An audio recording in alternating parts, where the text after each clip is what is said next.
Hey guys, Joshua Peterson here, Peterson Electric. It is going on September 2021. Still kind of dealing with COVID. I don't know about you guys, but we're in Colorado. Yeah, I just wanted to kind of go over with you. This is my third kitchen I've done this year with a whole lot of problems. The phone call comes in like, we just are taking down a wall and we just need to move a couple of outlets, and it just seems like a 2-hour job. And I love when customers quote it, so it's kind of like, why don't you do it? So anyways, I want to kind of like debunk that. And also, a lot of you guys are watching HGTV, especially during COVID. Must have been sitting back, doing some work at home, drinking some beers, or a lot of them, and think that the electrical's really not involved. That is not true. In a 45-minute show of List It or Love It, or whatever they call it, and these other ones, they don't show you a lot of electrical and plumbing, so there's a lot involved. Okay, so I'm gonna do this really quick because my wife told me I only got 6 minutes on these videos, so I'm gonna speed it up. Anyways, this was a wall right here. Boom. That was a wall coming across. That was a pantry coming down. That was it. He put in an island for me. The code changed last year. You have to have a certain cubic volume. I'm not gonna tell you that. Go ahead and look it up yourself. But it's in 210.52. Right around here is your outlet, and outlet. Okay? That's going to be your island.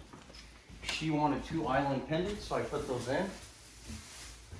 Then, over here, we listed all of the circuits found that the garage, microwave, and the garage were together, so we ran a new circuit for the microwave. Coming across here, they're going to be taking this wall out and putting just one door here and putting the fridge in here.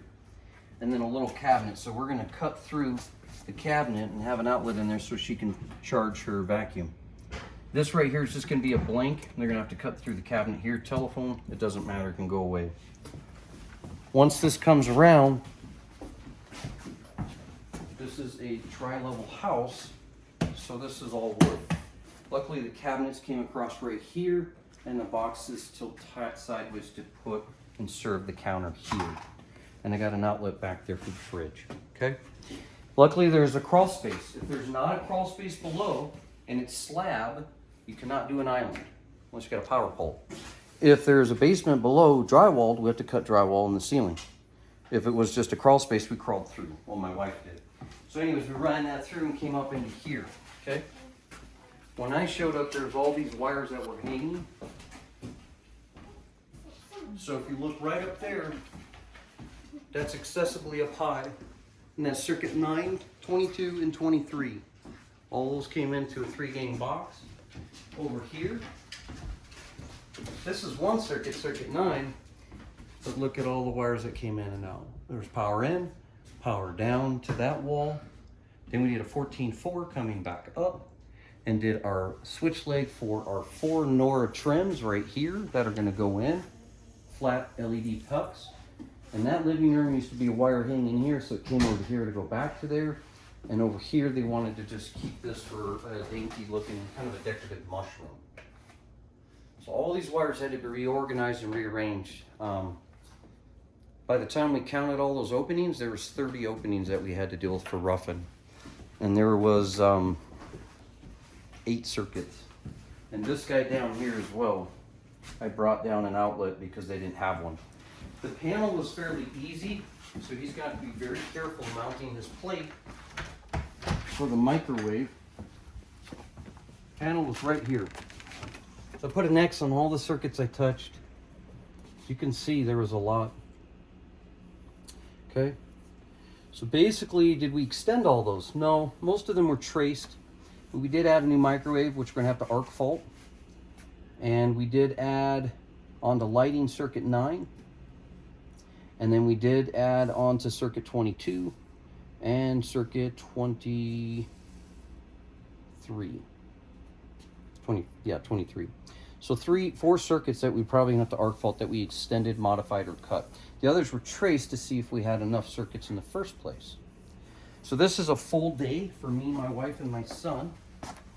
And yeah, we don't touch kitchen remodels like this whatsoever for less than $3,200 to rough in. So if you're trying to call around and get pricing, that's, I understand, but there is a ton of work involved.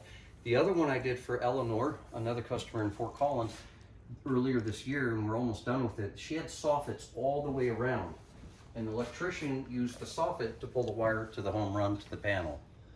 So as you can see, I lucked out with not having all the wires in the soffit. When I bid this back in March, 7 months ago, we were waiting on COVID issues of whatever, appliances and counters and whatnot. That right through there had no wires in it, which I thought it might. So it did help me with some time. He told me this was going to be a peninsula. When I showed up, it was actually an island, so it was a little trickier. But over and all, that's kind of like our, what goes on here. And then we have to come back to trim out, which will be about 18 openings. The only thing we'll be supplying is just Ford Nord trims, dimmers, switches, and plugs. Other than that, it kind of gives you guys a base idea of where base price starts, and then it goes up, of course, for trim material as well, and labor to come back for about 2 to 4 hours, depending on what kind of fixtures. So, yeah, thanks for joining us, guys. If you have any questions, give us a call.